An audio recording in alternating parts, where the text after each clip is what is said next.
Now, he's built a career on the back of interviewing everyone from Jimmy Savile to neo-Nazis. But now documentary maker Louis Theroux has warned that fewer television bosses are making risk-taking shows for fear of offending audiences. Speaking at the Edinburgh TV Festival, Theroux claimed the industry's fear of sparking outrage was forcing producers to play it safe.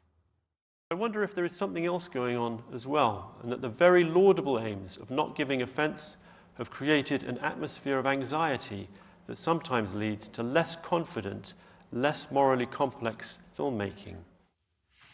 Well, Theroux rocketed to fame, of course, for his fly-on-the-wall documentaries interviewing some of the world's most dangerous and shunned characters, including religious zealots, paedophiles and porn stars. But he argues that those films would be difficult to make in 2023, as broadcasters like the BBC are now more likely to avoid the difficult subjects. Well, outspoken comedian Ricky Gervais has echoed Theroux's thoughts, saying that he far prefers live stand-up comedy to TV these days, as on stage he can't be censored for his more risque material, although, of course, plenty of people have tried to cancel Ricky Gervais for what he said in his live stand-up, which was then recorded for Netflix. I think Theroux's comments were really, really valid, and I think he's right. And I certainly don't think it's just the BBC. I think a huge number of broadcasters are terrified because of the pylon that comes when they dip their toe into an area that, you know, some people might be squeamish about. And I think social media's got a lot to do with that. I don't think it's necessarily just a squeamishness on the part of producers. I think they're just so worried about what comes afterwards. I think there's a couple of points on Louis Theroux. I think what he said is true. You know, it's almost sacrilege to say you don't like Louis Theroux. Everybody, you know, these amazing documentaries, great subject matter. I just don't. Sorry. It's fair enough. But the subject matter that he's dealt with, actually, I think there's something else going on, and that is rather simply.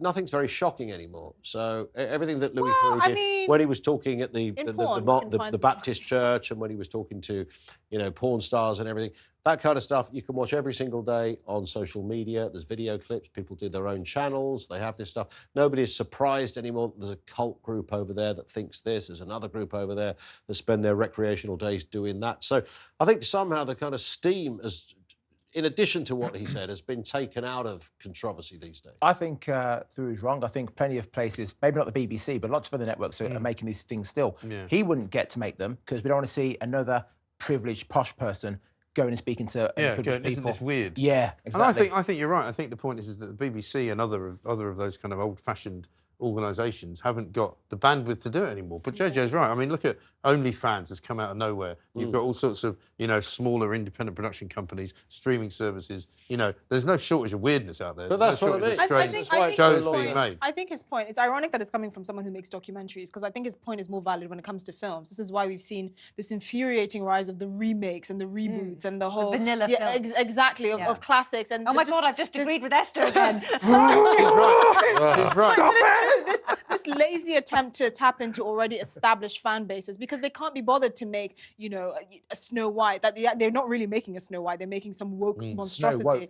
But exactly, but they're calling it Snow White because they want to tap into that fan base. But in terms of documentaries, actually, you do really get a range there because they're so long form and you really get to flesh out people's views and different things. They're actually more palatable. So I think it's maybe something that's chronic to the BBC alone. Yeah, I think that's right. I just think the media landscape has changed so much. Yeah. That there's a lot of different places to go and look. We don't have to wait on, you know, St. Louis' latest prognostication. Well, maybe it's just because his phone isn't ringing anymore. But